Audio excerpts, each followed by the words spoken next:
د غواړي که نه غواړي څه سوال جواب درنه نه وشي، حساب کتاب د نه وشي، پل صراط نه ورسي، میزان نه ورسي، عدتلې ولا اعمال نه ورسي، فرشتې به ورته پوښتنه وکړي نو بیا دا تاسو داسې کوم اعمال کول او څه هغه اعمال نه وای چې نه تاسو صراط ولیدلو، نه تاسو میزان ولیدلو، نه تاسو نه سوال جواب وشو. دوی به جواب کې ورته وایي فیقولون کنا اذا خلونا ان نأسی نستحی ان نأسی موږ کله هم بیلوي موږ به رب نه حیا کوله.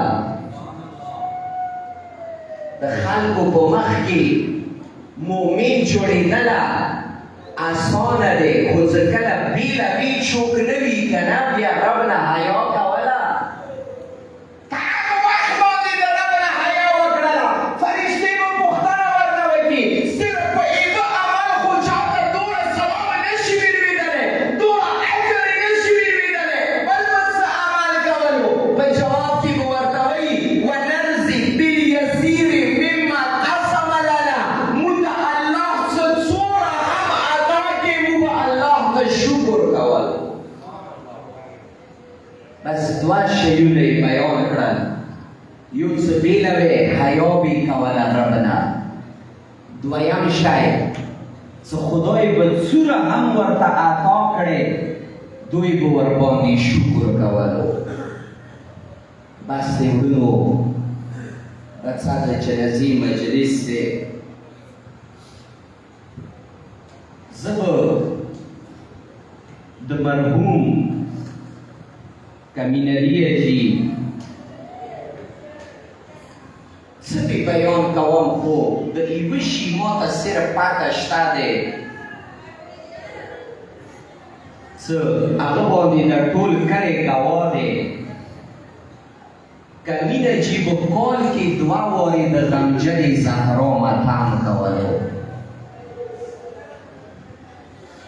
د ورمنې زهرا ماتم به یې کولو. راځئ نن د مالي ورمنې زهرا د سوي ماتم وکړو.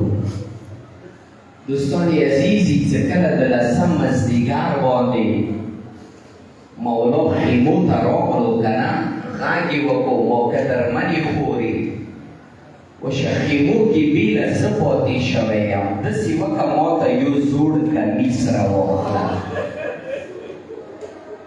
بیله کله یې کمیس ورته راواخیستلو، ورور سره یې رخصتي واخیستله، الله اکبر.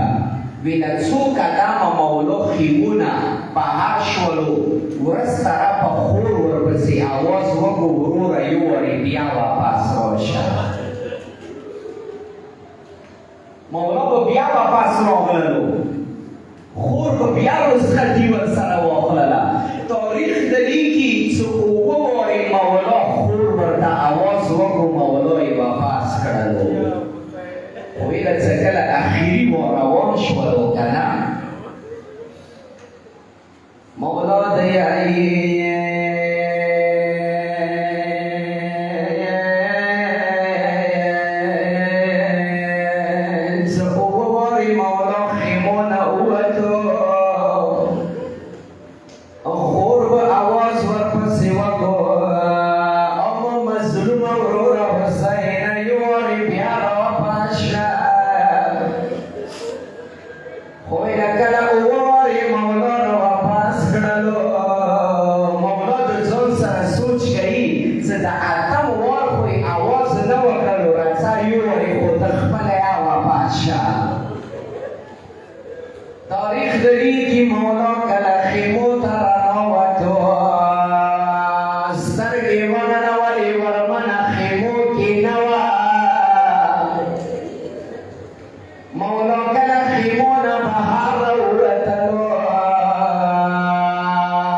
کله حسین مولا سپینې غاړې باندې صاحب کړو مولا ته ورته یې او خورې مور ته هم یو وصیت په زړه شولو موږ صرف تا ته وصیت نه و کړی ما ته یا وصیت کړی و امروره ورپنې صحابه تا ته څه وصیت کړی و ورته